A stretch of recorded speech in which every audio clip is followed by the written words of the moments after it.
শুভ সকাল বন্ধুরা, কেমন আছো সবাই? আশা করি সবাই ভালো আছো, আমিও ভালো আছি। তো আজকে আরেকটা নতুন ভিডিওর সাথে তোমাদেরকে আমার চ্যানেলে অনেক অনেক স্বাগত। এখন বাজে 7:10 আর আমি তাড়াহুড়ো করে রেডি হচ্ছি। আজকে যাব ডাক্তার দেখাতে, ডাক্তারের কাছে একদম টাইম নেই। সকালবেলা উঠেছি, সমস্ত কাজ বাজ করে পুজো দিয়ে মানে স্নান পুজো সেরে রান্না করলাম। কালকে ডিমের ঝোল ছিল, জাল করেছি ওটাকেই, আর আলু ভাজা ভাত। আজকে শুধু আলু ভাজা আর ভাত করেছি। আর মাথায় শ্যাম্পু দিয়েছি, সেই জন্য আজকেই শ্যাম্পুটা করলাম, সেই জন্য চুলটা আছাড়তেও একটু কষ্ট হচ্ছে। শুকিয়ে গেছে চুলটা, এই দেখো। তো ঝটপট রেডি হয়ে নিলাম, আর কিছু করবো না। আর এখন আমি কোথায় যাচ্ছি সেটাই বলি। আমি যাচ্ছি কুচবিহারে। আমি যাচ্ছি কুচবিহার স্কিনের ডাক্তার দেখাতে। তো সেই জন্য আমি কোনো ক্রিম, ভেজলিন পর্যন্ত ইউজ করব না, কিচ্ছু না। লিপস্টিক, কোনো ক্রিম, কিচ্ছু না। জাস্ট চুলটাকে আটকে একটা ক্লিপ দিয়ে তারপরে একটুখানি ভেজলিন ঘষে চলে যাব। ভেজলিন বলছি কেন, সরি, সিঁদুরটা করে চলে যাব। কিচ্ছু করবো না। আমি স্ক্রিনে ডাক্তার দেখাতে যাচ্ছি। যদি আমি মেকআপ করে যাই তাহলে তো আর দেখতে পারবে না। ক্লিপটা কোথায় রাখলাম? আমি যদি স্ক্রিনে ডাক্তার দেখাতে যদি আমি ক্রিম লাগিয়েই যাই তাহলে তো আর ধরো ওই স্ক্রিনটা দেখাতে পারবো না। তো সেই জন্য আমি কোনো রকম ক্রিম ইউজ করব না, কিচ্ছু না। একদম ফ্রেশ যাই। কুচবিহার যাচ্ছি আমি আজকে পিনাকি তরফদারকে দেখাতে। তো চলো যাই। একটা স্কার্ফ নিব, আর এই যে দেখো সোয়েটার আর স্কার্ফটা বিছানার উপরে। সোয়েটারটা পরে যাব কারণ প্রচুর ঠান্ডা, সকালবেলা এখন অনেক ঠান্ডা। তো ওই জন্য সোয়েটার পরবো আর স্কার্ফটা নিয়ে বেরিয়ে পড়বো। এই যে দাগগুলো দেখতে পাচ্ছ আমার স্কিনে, গুড়ি গুড়ি অনেক, প্রচুর কালো কালো স্পট পড়ে গেছে। এগুলোর জন্যই যাচ্ছি দেখাতে। মানে ওনার কাছে দেখাতে হলে 1 মাস আগে নাম লেখাতে হয়। তো আমার নাম লেখানো কমপ্লিট, এখন যাব। আজকে ডেটটা পেয়েছি আর ফোন করে জেনেও নিয়েছি উনি আসবে বললো, সেই জন্যই যাচ্ছি। তো চলো, যেতে যেতে কথা হবে। আর যদি ক্যামেরা অন করতে না পারি তো আর কী করবো, এসে একবারে কথা হবে। তো বন্ধুরা, আমার কিন্তু ডাক্তার দেখানো শেষ আর এখন বাজে বেলা 12:30। প্রচুর খিদে পেয়েছে, প্রচুর, কি বলবো। তো এই দেখো, এখানে একটা ছোট্ট মতন হোটেল ছিল, এখানেই ঢুকে পড়লাম। নামটা বেশ সুন্দর ছিল, বঙ্গলক্ষ্মী হোটেল। তো এখানেই ঢুকে পড়লাম খেতে। আর এটা কিন্তু বিরিয়ানি, এখানে ভাত ঠাত কিচ্ছু পাওয়া যায় না, শুধুমাত্র বিরিয়ানি পাওয়া যায়। তো বিরিয়ানির জন্যই বসেছি আমি। এখানে আমি মটন বলছিলাম, আমাকে জিজ্ঞেস করা হয়েছিল যে কি বিরিয়ানি নেব। তো আমি মটনটা বলেছিলাম, মটন নেই। তো বাধ্য হয়ে আমাকে চিকেনই অর্ডার করতে হলো। আর ও যে দেখো মটন রান্না হচ্ছে ওই পাশে। বললো মটন যদি আমি খাই তাহলে আমাকে কিছুক্ষণ ওয়েট করতে হবে, প্রায় 1 ঘন্টা, তারপর আমি গিয়ে পাবো। কিন্তু আমার হাতে তো এতটা সময় নেই, আমাকে বাড়িও যেতে হবে। তাই আমি বললাম ঠিক আছে, মাটন আর আজকে খাওয়া হবে না, চিকেন বিরিয়ানি দিয়ে দাও, আমি সেটাই খেয়ে নিই। তো তার জন্য বসে আছি, এখন চলে আসবে। আর এদিকে কিন্তু আমি একা বসে নেই, ওই পাশে দেখো আরও দুজনা খাচ্ছে। তো ওরা হয়তো হাজব্যান্ড ওয়াইফ হবে। একটা বিরিয়ানি অর্ডার করে দুজনা একই পাতার থেকে খাচ্ছিল। আর আমি এখানে নিজের জন্য একটা অর্ডার করলাম, আর সাথে ছিল একটা লেগ পিস, এই দেখো। আর এই লেগ পিসটা দেখে আমার সায়নের কথা ভীষণভাবে মনে পড়ছিল, জানো, বিশ্বাস করো তোমরা, আমার খুব ছেলেটার কথা মনে পড়ছিল।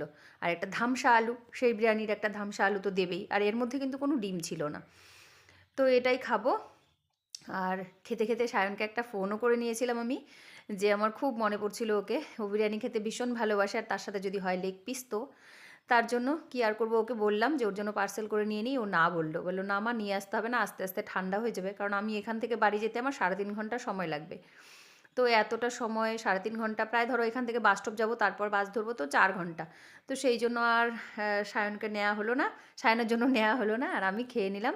তো আমাকে এসে জিজ্ঞেস করছিল যে আরও কিছু লাগবে নাকি। আমি বললাম একটু স্যালাড দিলে ভালো হয়। কারণ স্যালাড দিয়েছিল পেঁয়াজ আর শসা, কিন্তু পরিমাণটা ভীষণ কম ছিল। সেই 2 টুকরা মতন পেঁয়াজ এই রোল করা, আর ছিল একটুখানি শসা। তো আমি আর একটু স্যালাড চেয়ে নিলাম। তো চলো খাওয়া দাওয়াটা করি, একবারে বাসে বসে তারপর কথা হবে। তো গাইস, বিরিয়ানিটা এতটাও ভালো ছিল না খেতে, তার জন্য আমার খাওয়ার পর জানি না কেন গা গোলাচ্ছিল। আমার কিন্তু এমনটা হয় না, আজকে প্রথম হয়েছে। সেই জন্য আমি এদিকে দেখো ওই যে একটা বড় দেখে কুরকুরে কিনে নিয়েছি 10 টাকার। এটাই খেতে খেতে এখন বাড়ি যাব। বাড়িতে তো অনেকটা আগেই চলে এসেছিলাম, কিন্তু এসেই জামাটা খুলে কোনোভাবে দোকানে বসেছি। তো দেখো এখন চলে এসেছি রান্নাঘরে, সামনে এসে জানি না কখন কথা বলতে পারবো। আর রান্নাঘরে এসেছি, রান্নাও করছি। এই যে ফেনা ভাত, এখানে গোবিন্দভোগ চালের ফেনা ভাত আর আলু সেদ্ধ। আর এদিকে বসিয়েছি আমি ডিমের অমলেট, 3টা ডিম একসাথে করে ভাজতে দিয়েছি। তো এই 3টা ডিম একসাথে ভেজে তারপর টুকরো করে নেব। আর তার সাথে সাথে এদিকে আমি থালার মধ্যে কিন্তু পেঁয়াজ কুচি, লঙ্কা আর নুন নিয়ে রেখেছি, এটা ঘি দিয়ে আলু সেদ্ধটা মাখবো। তো চলো, এই রে কারেন্ট চলে গেল। গুড মর্নিং বন্ধুরা। তো কালকের ভিডিওটা রাতেরবেলায় কারেন্ট ছিল না, তাই আর শেষ করতে পারিনি, শেষ করা হয়ে ওঠেনি। আর রাতেরবেলায় ভাতটা বসিয়েছিলাম, তোমাদেরকে দেখালাম যে রান্না বসিয়েছি। তো রান্না করে ঘরে এসে ভাবলাম যে সামনে থেকে কথা বলবো খাওয়ার দাওয়ার সময়, কিন্তু কারেন্ট আর ছিল না।